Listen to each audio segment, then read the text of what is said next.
Hey guys, it's me, Miss Norris, and today we're going to be doing a quick drawing activity called Yes You Can Draw a Fish, because yes, you can draw a fish, and today I'm going to show you how to do it in some very easy to follow steps. All you're going to need is something to write on. Today I'm going to be using my dry erase board, and something to write with. Today I'm going to be using my dry erase marker. If you have those two things and you are ready, then it's time to get started. The first thing that we're going to do is, you can see that my paper is right side up, and I'm going to draw a giant teardrop. This is going to be my fish's body. So you can draw, and then I'm going to turn it on its side. So you can draw your teardrop as fat, as long, as short, as skinny as you want your fish's body to be. Today I want mine to be a long, kind of skinny teardrop. Now, the next step is easy. Right in the big part, actually we're going to turn our board the other way now, and we're going to draw right here a heart with a line down the middle. Can you see what that is? I'll erase this little line right here.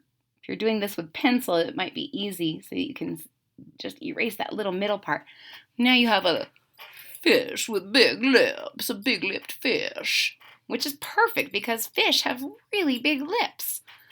Then, right near its lips, you're going to draw a circle with a pupil. So far, so good. Is everyone with me so far? All right. Then, you're just going to draw a line so you can separate its head and its body, kind of. And then you're going to draw another line right next to it. We're on the right track. Now we're going to move down this way towards its tail end, because we're going to make its tail. Now I want you to get to the point of your teardrop and come out just a little ways, and you're going to make a dot in the middle. That's going to help you later. And then from the tip of your teardrop, you're going to make a big V. Then, this is where that dot's going to come in. You're going to make kind of a curve towards your dot. Curve, curve. And that way you kind of have a sharpish kind of tail. We're almost done, believe it or not. At the top, we're going to give our fish a little fin so that it can help itself swim. So we're going to draw about halfway into, see this chunk that's its body? We're going to draw a little dot up in the sky, and you're going to make a line that kind of curves down. Oop, I didn't get my marker on the board. A line that kind of curves down, and then another one. There's one fin. And then you're going to do the same thing on the bottom. I like to always start with a dot so I know where I'm trying to get to.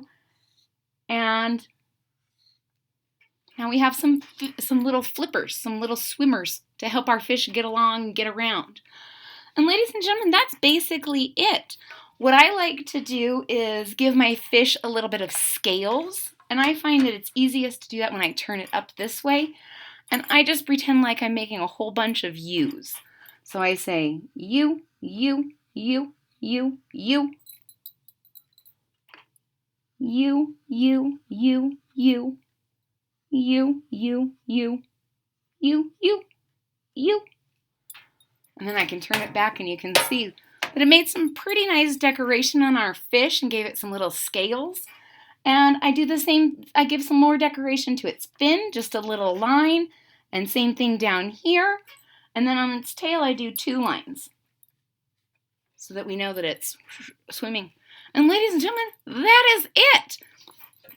You can experiment with how big or small you make your fish.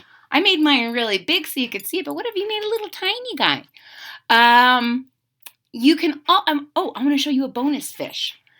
If you are just trying to make a whole bunch of like little baby fish, you can do the same thing, draw a little teardrop with a triangle. And you can give it a little eye if you want to, little triangles. And now you have bloop, bloop, bloop, a little tiny baby fish, and it's very similar to the big fish, but not as much detail. Ladies and gentlemen, I really hope you experiment with your fishes and try some new things out. I hope you color your fishes, because that's one of my very favorite things to do, is to do some coloring once I've drawn a nice picture. If you enjoyed this video, please hit that thumbs up button at the bottom of my page. And thank you so much if you've already subscribed, but if you haven't done so already, please hit that subscribe button and click the bell for notifications when new cool content comes out. I'll see you next time. Bye.